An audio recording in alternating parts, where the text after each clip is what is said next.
અત્યારે જે વિધાનસભાની ચૂંટણી યોજાણી એમાં નરેન્દ્રભાઈ મોદીએ ગુજરાત રાજ્યના મુખ્યમંત્રી તરીકે જે સુકાન સંભાળ્યું એ ઉપરથી સ્પષ્ટપણે એ સાબિત થાય છે કે ગુજરાતની જનતાએ એ નરેન્દ્રભાઈ મોદી ઉપર વિશ્વાસ મૂક્યો છે અને હાલમાં જે નવા મતદારો છે એમણે પણ નરેન્દ્રભાઈ મોદીની આગવી સૂઝબૂઝના કારણે એમને મત આપીને એમણે નરેન્દ્રભાઈ મોદીને સ્પષ્ટ બહુમતીથી ચૂંટી કાઢ્યા છે। એક ગુજરાતી તરીકે હું કહી શકું કે નરેન્દ્રભાઈ મોદીએ એ ખરેખર વિકાસની કેડી કંડારી છે।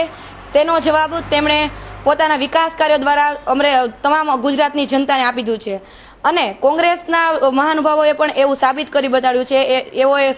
તેમણે પણ પોતાના વક્તવ્યમાં એવું જણાવ્યું છે કે નરેન્દ્રભાઈ મોદી જેવો સક્ષમ નેતા અમારી પાસે પણ નથી। તે ઉપરથી એવું સ્પષ્ટપણે સાબિત થઈ જાય કે દરેક પાર્ટી પણ એવું માને છે કે નરેન્દ્રભાઈ મોદી જેવો સક્ષમ નેતા ગુજરાતને મળ્યો નથી અને મળશે પણ નહીં। એકને એક માત્ર નરેન્દ્રભાઈ મોદી એવા છે કે જે ખરેખર વિકાસને અને ટેકનોલોજીની બાબતને ખરેખર પ્રાધાન્ય આપશે એવું એક કોલેજિયન યુવતી તરીકે મારું સ્પષ્ટપણે માનવું છે। આજથી 3-4 વર્ષથી મારે જે આ શરીરની શારીરિક માનસિક તકલીફ છે પગની જરાક, તો હું મત દેવા પણ જઈ શકતી નથી।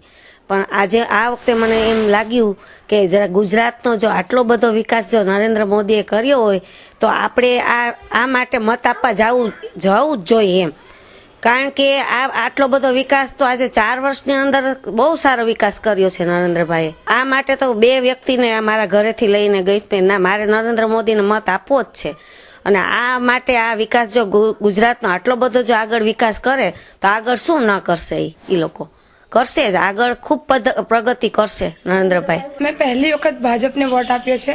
અત્યાર સુધી ભાજપે જે કર્યું છે તે કોઈ કોંગ્રેસ શું કોઈ પણ કરી ના શકે અને નરેન્દ્ર મોદીએ જે ગુજરાતમાં વિકાસ લાવ્યા છે એવું તો અત્યાર સુધી કોઈ નેતાએ કર્યું જ નથી। સોનિયાબેન કહે છે કે મોદી મોતનો સોદાગર છે, પણ એ અત્યાર સુધી શું કરે છે? એમણે શું લાવ્યા છે ગુજરાતમાં?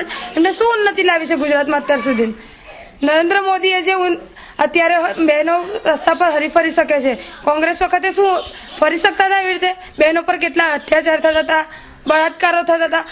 નરેન્દ્રભાઈ આવે ત્યારથી ગુજરાતમાં શાંતિથી લોકો રહી શકે છે।